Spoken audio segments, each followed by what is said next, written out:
$10,000 to $12,000 a month, ultimate luxury down in Miami, eating at the whatever restaurant you want to, ordering from wherever you want to, waking up when you want to, going to sleep when you want to, partying whenever, wherever you want to this new life, right? This new life behind bars.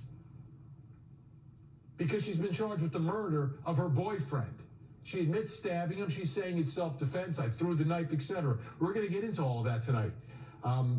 But she's behind bars waiting for her trial. And obviously, most criminal defendants, when they're waiting for their trial, they want to get out on bond.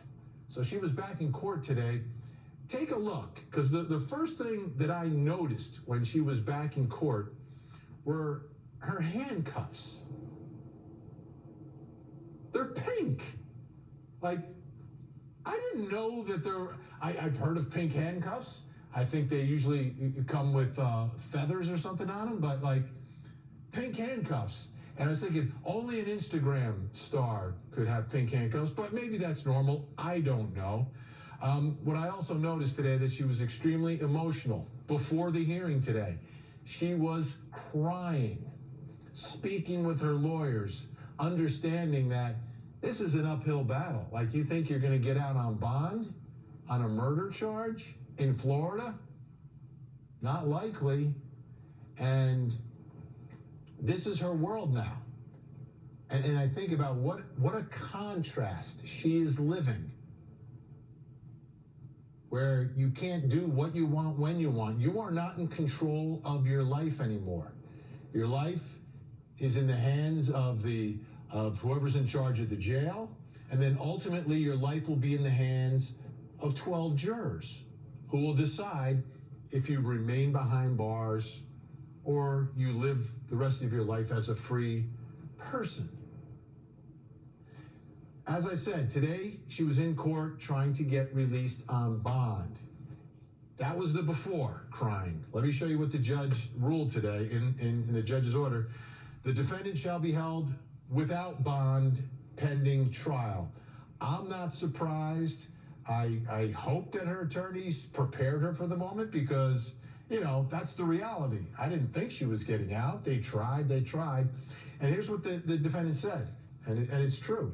The defendant has no ties to Florida and ample means to leave the country where she chose to do so.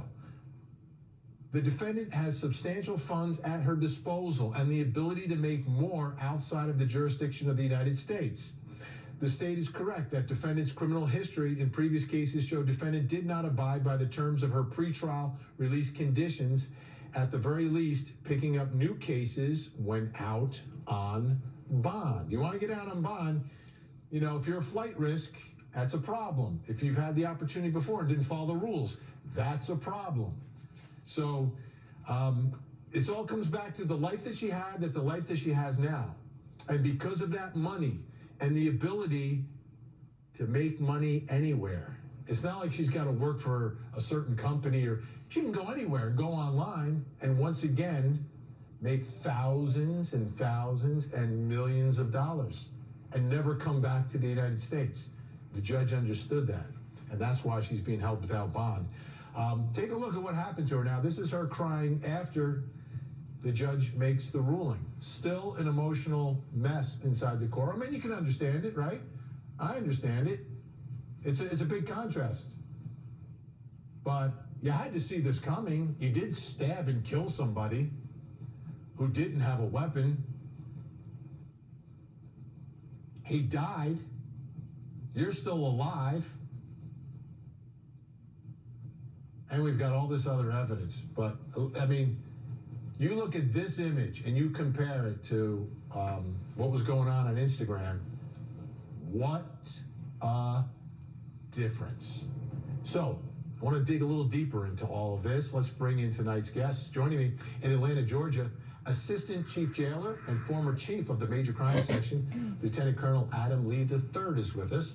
And in Orlando, Florida, psychotherapist and CEO of Life Counseling Solutions, Dr. Janie Lacey, obviously someone that Courtney Clenny needed before all this happened. Lieutenant Colonel, let me start with you. I'm obsessed with the pink handcuffs. Is that a thing? It's somewhat of a fad, Vinny. Some police agencies allow their officers to use, neon color, pink color, whatever color they desire to have. Sometimes they place those pink handcuffs on male inmates as a point of humiliation. Those just happen to be probably a coincidence. Somebody had some, so they put them on. So it's a thing. Different colored handcuffs are now a thing. Okay. I just found it incredibly I was like, I've never seen one like this. But of course, the Instagram star, you don't get to pick your handcuffs, do you, Lieutenant Colonel? No, absolutely not.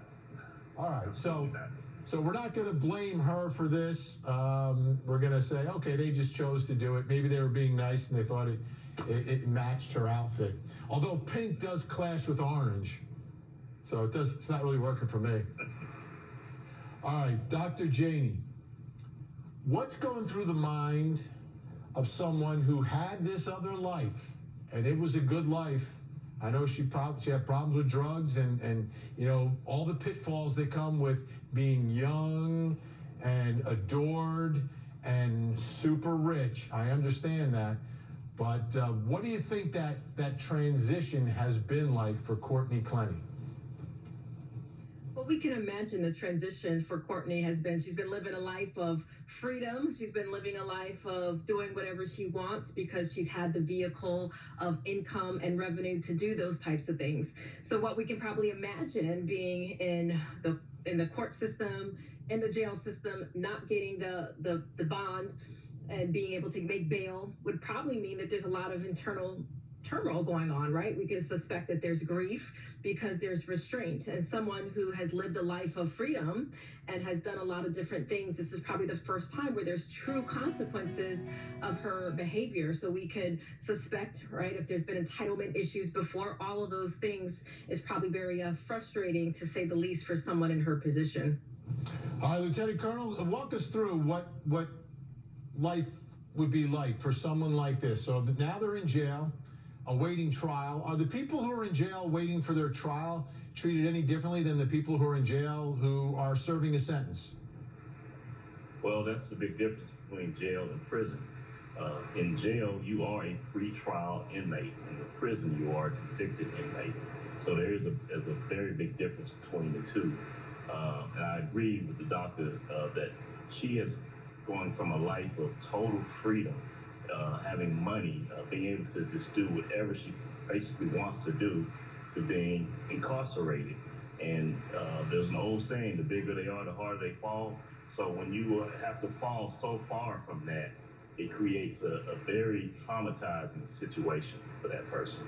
And how would she be treated by the other inmates? The fact that she's someone who had some level of fame and success and money and was also in the business of showing her body to make that money. Are those going to be issues that she may have to deal with the other inmates? It's going to be an issue, but if it were me, if I was in control of the jail where she's going to be housed, I would do my best to isolate her, because you have to be concerned about some of your staff members who may treat her or give her special privileges because they were following her on Instagram, let's say.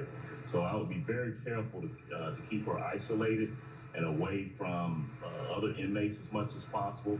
And I would make sure that I keep a good eye on those staff members that are in control of her at the time. Unbelievable fall from grace. When we come back, our guests are staying with us.